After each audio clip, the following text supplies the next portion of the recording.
America is ready to embrace friendship with all who genuinely seek peace and respect. Many of America's closest friends today were once our greatest foes. The United States has never believed in permanent enemies. We want partners, not adversaries. America knows that while anyone can make war, only the most courageous can choose peace. For this same reason, we have pursued bold diplomacy on the Korean Peninsula. I have told Kim Jong-un what I truly believe, that like Iran, his country is full of tremendous untapped potential, but that to realize that promise, North Korea must denuclearize. Around the world, our message is clear. America's goal is lasting. America's goal is harmony. And America's goal is not to go with these endless wars, wars that never end. With that goal in mind, my administration is also pursuing the hope of a brighter future in Afghanistan. Unfortunately, the Taliban has chosen to continue their savage attacks. We will continue to work with our coalition of Afghan partners to stamp out terrorism, and we will never stop working to make peace a reality. Here in the Western Hemisphere, we are joining with our partners to ensure stability and opportunity all across the region. In that mission, one of our most critical challenges is illegal immigration, which undermines prosperity, rips apart societies, and empowers ruthless criminal cartels. Mass illegal migration is unfair, unsafe, and unsustainable for everyone involved. The sending countries and the depleted countries, and they become depleted very fast, but their youth is not taken care of, and human capital goes to waste. The receiving countries are overburdened with more migrants than they can responsibly accept, and the migrants themselves are exploited, assaulted, and abused by vicious coyotes. Nearly 1/3 of women who make the journey north to our border are sexually assaulted along the way.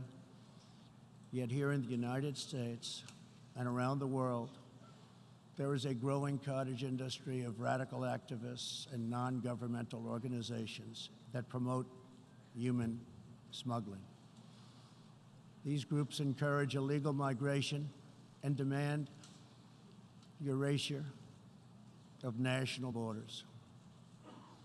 Today, I have a message for those open border activists who cloak themselves in the rhetoric of social justice.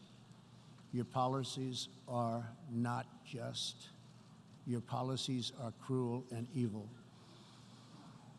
You are empowering criminal organizations that prey on innocent men, women, and children. You put your own false sense of virtue before the lives, well-being, and countless innocent people. When you undermine border security, you are undermining human rights and human dignity. Many of the countries here today are coping with the challenges of uncontrolled migration. Each of you has the absolute right to protect your borders. And so, of course, does our country.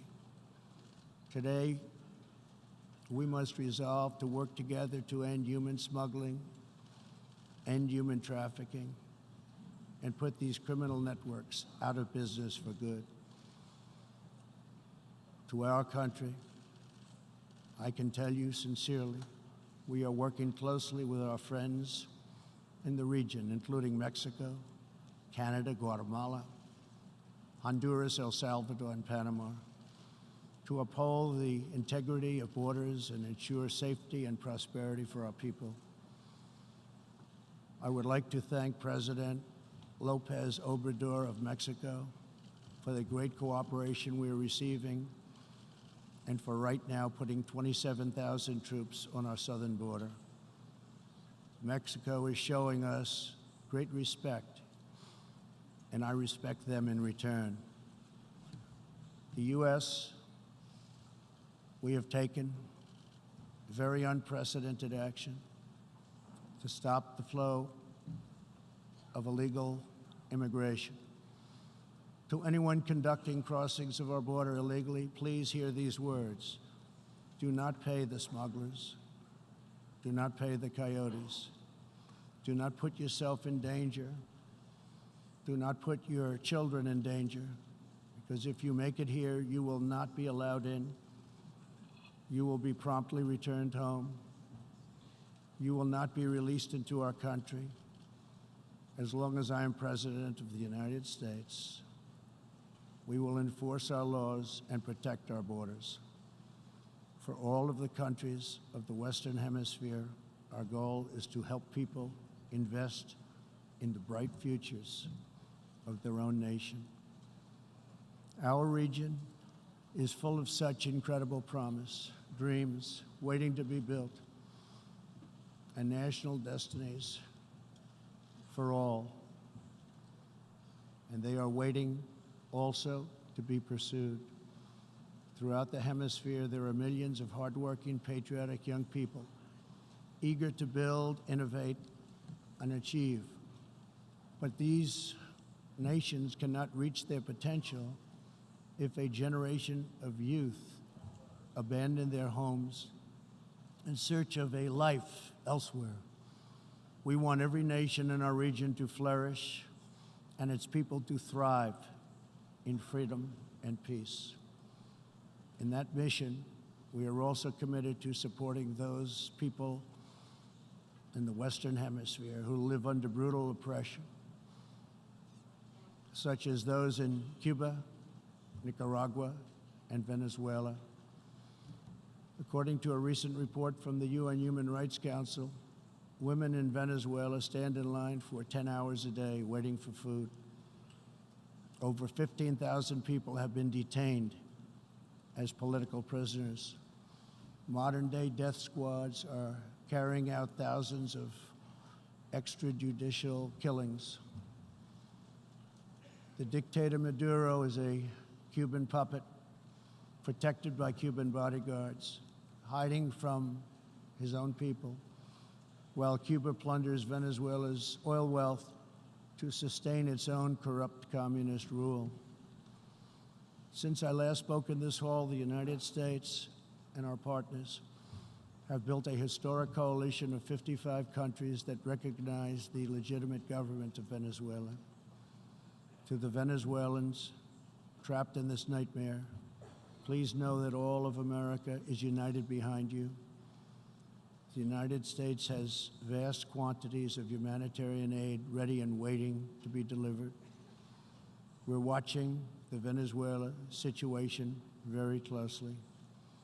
We await the day when democracy will be restored, when Venezuela will be free, and when liberty will prevail throughout this hemisphere.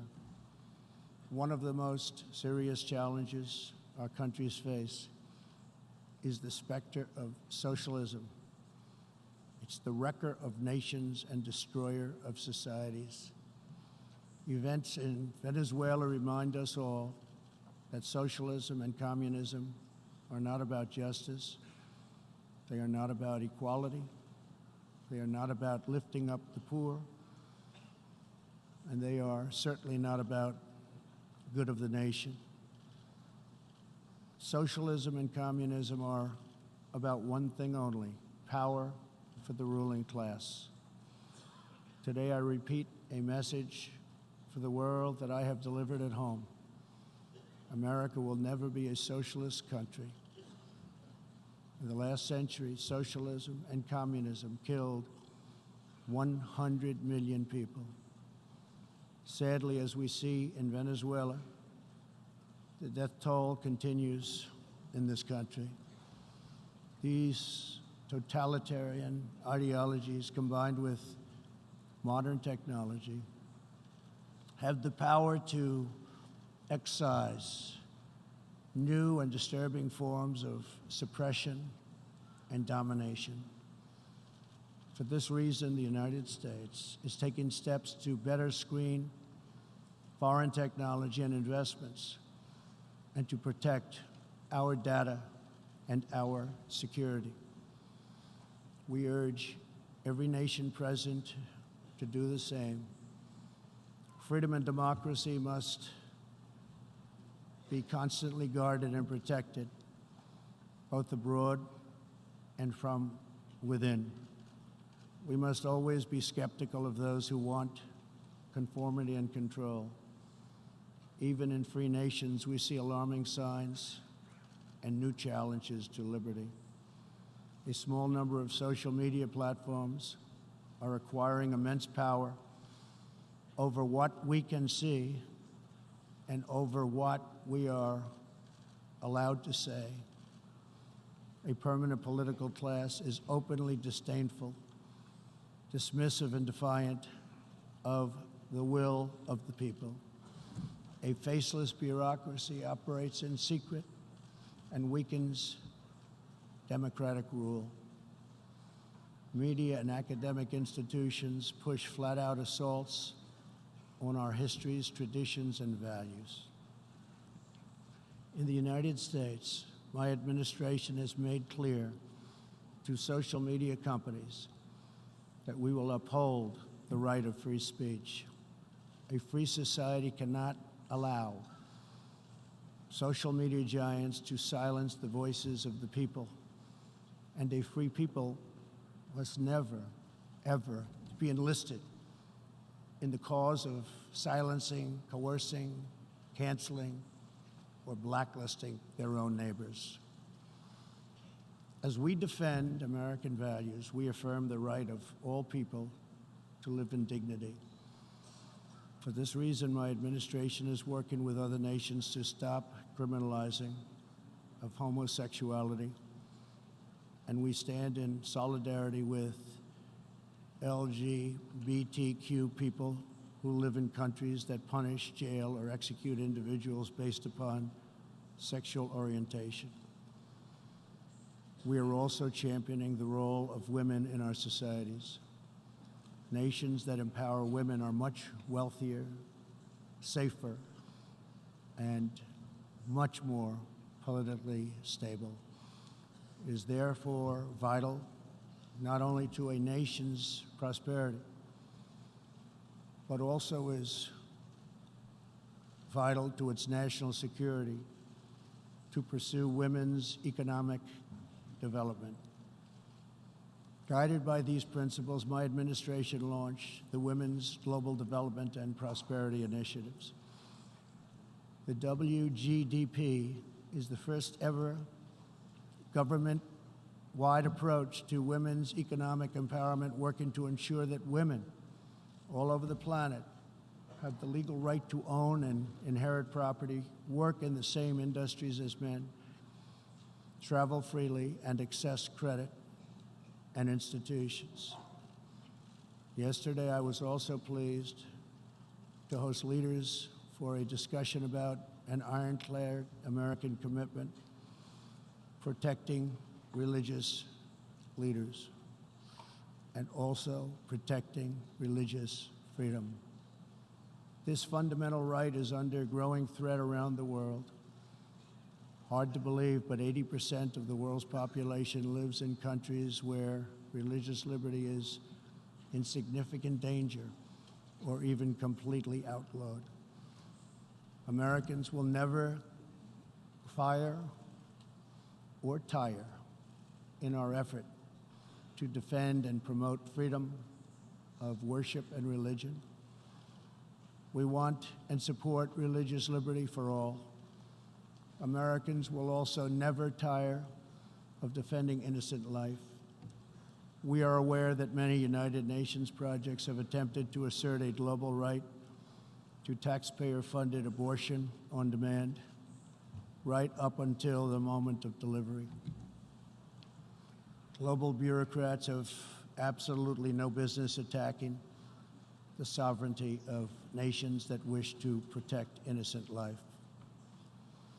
Like many nations here today, we in America believe that every child, born and unborn, is a sacred gift from God. There is no circumstance under which the United States will allow international entries to trample on the rights of our citizens, including the right to self-defense.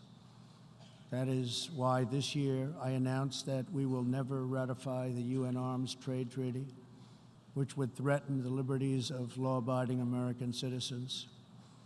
The United States will always uphold our constitutional right to keep and bear arms. We will always uphold our Second Amendment. The core rights and values America defends today were inscribed in America's founding documents. Our nation's founders understood that there will always be those who believe they are entitled to wield power and control over others. Tyranny advances under many names and many theories, but it always comes down to the desire for domination. It protects not the interests of many, but the privilege of few. Our founders gave us a system designed to restrain this dangerous impulse. They chose to entrust American power to those most invested in the fate of our nation, a proud and fiercely independent people. The true good of a nation can only be pursued by those who love it, by citizens who are rooted in its history, who are nourished by its culture, committed to its values, attached to its people, and who know that its future is theirs to build or theirs to lose. Patriots see a nation and its destiny in ways no one else can. Liberty is only preserved, sovereignty is only secured, democracy is only sustained, greatness is only realized by the will and devotion of patriots. In their spirit is found the strength to resist oppression, the inspiration to forge legacy, the goodwill to seek friendship, and the bravery to reach for peace. Love of our nations makes the world better for all nations. So to all the leaders here today, join us in the most fulfilling mission a person could have, and the bravery to reach for peace. Love of our nations makes the world better for all nations. So to all the leaders here today, join us in the most fulfilling mission a person could have, the most profound contribution anyone can make. Lift up your nations, cherish your culture, honor your histories, treasure your citizens, make your country strong. Most profound contribution anyone can make. Lift up your nations, cherish your culture, honor your histories, treasure your citizens, make your country prosperous and righteous, honor the dignity of your people, and nothing will be outside of your reach. When our nations are greater, the future will be brighter. Honor the dignity of your people, and nothing will be outside of your reach. When our nations are greater, the future will be brighter, and our partnerships will be stronger. With God's help, together we will cast off the enemies of liberty and overcome the oppressors of dignity. With God's help, together we will cast off the enemies of liberty and overcome the oppressors of dignity. We will set new standards of living and reach new heights of human achievement. We will rediscover old truths, unravel old mysteries, and make thrilling new breakthroughs. And we will find more beautiful friendship. We will rediscover old truths, unravel old mysteries, and make thrilling new breakthroughs. And we will find more harmony among nations than ever before. My fellow leaders, the path to peace and progress and freedom and justice and a better world for all humanity begins at the path to peace and progress and freedom and justice and a better world for all humanity. Thank you. God bless you. God bless the nations of the world. And God bless America. Thank you very much.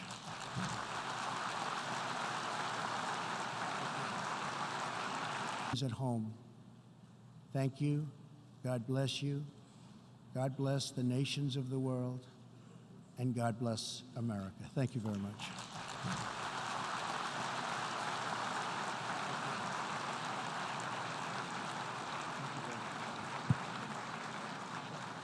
On behalf of the General Assembly, I wish to thank the President of the United States of America for the statement just made.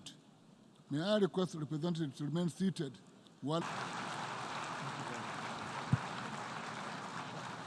On behalf of the General Assembly, I wish to thank the President of the United States of America for the statement just made. May I request the representative president, after which the meeting will stand suspended for 5 minutes before resuming to hear the next speaker.